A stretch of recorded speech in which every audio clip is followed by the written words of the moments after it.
Assalamualaikum warahmatullahi wabarakatuh. Perkenalkan, nama saya Fadil Fajar dengan NIM 2207111388. Baiklah, kita akan melakukan pembahasan contoh use case diagram. Ini contoh sederhananya Google Classroom. Di sini ada dua aktor, yaitu siswa dan pengajar. Nah, awal mula pengajar akan melakukan login. Ada dua kondisi yang terjadi. Yang satu adalah kegagalan login, yang merupakan extend atau jarang terjadi. Lalu yang satunya berhasil login, yang merupakan include atau pasti akan dilalui. Selanjutnya adalah pemilihan peran, yaitu kita memilih peran sebagai pengajar.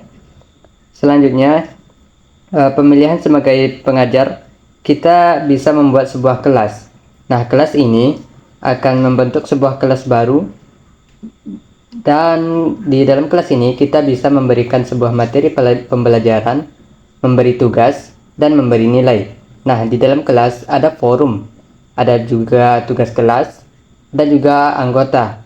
Nah, untuk memberi materi pembelajaran ini, memberi tugas, dan memberi nilai akan juga dimasukkan ke dalam notifikasi. Nah, di notifikasi ini nanti siswa bisa melihat tugas-tugas dari gurunya, dari pengajarnya. Nah, selanjutnya kita akan pergi ke sisi siswa, aktor siswanya. Siswa akan melakukan login juga, yaitu yang memiliki kemungkinan gagal login juga. Dan ketika berhasil login, dia akan memilih peran sebagai siswa. Nah, setelah dia berhasil login, dia akan gabung ke sebuah kelas. Nah, kemungkinan kelas tidak ditemukan terjadi ketika kesalahan kode untuk memasuki sebuah kelas. Nah, ketika kelas diverifikasi, dia akan berhasil masuk ke sebuah kelas yang di dalamnya dia bisa mengakses forum, tugas kelas, dan anggota. Nah, siswa di sini bisa juga melihat kalender dan notifikasi dari tugas-tugas ataupun pemberian nilai dari pengajar. Nah, di dalam notifikasi ini, siswa nanti bisa melihat notifikasi yang telah dia baca, ataupun semuanya, ataupun juga yang belum dia baca.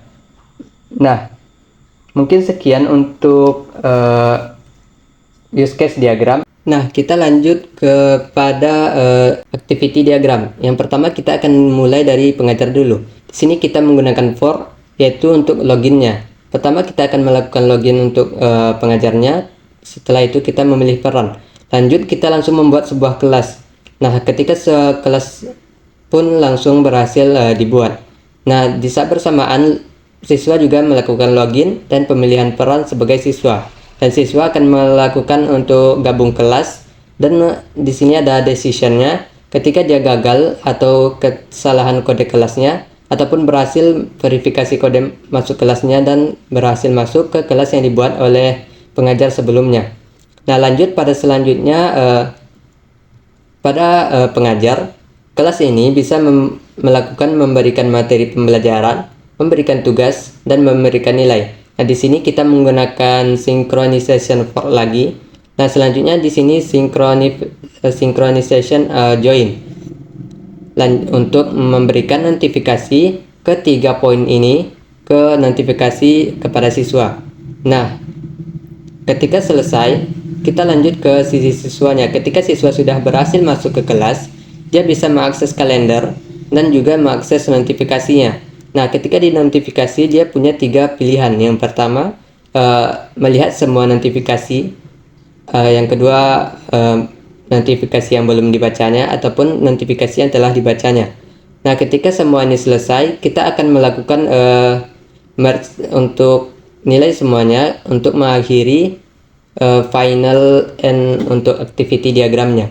Mungkin untuk activity diagram dan use case diagram sekian saja untuk presentasi saya. Lebih dan kurang saya mohon maaf. Wassalamualaikum warahmatullahi wabarakatuh.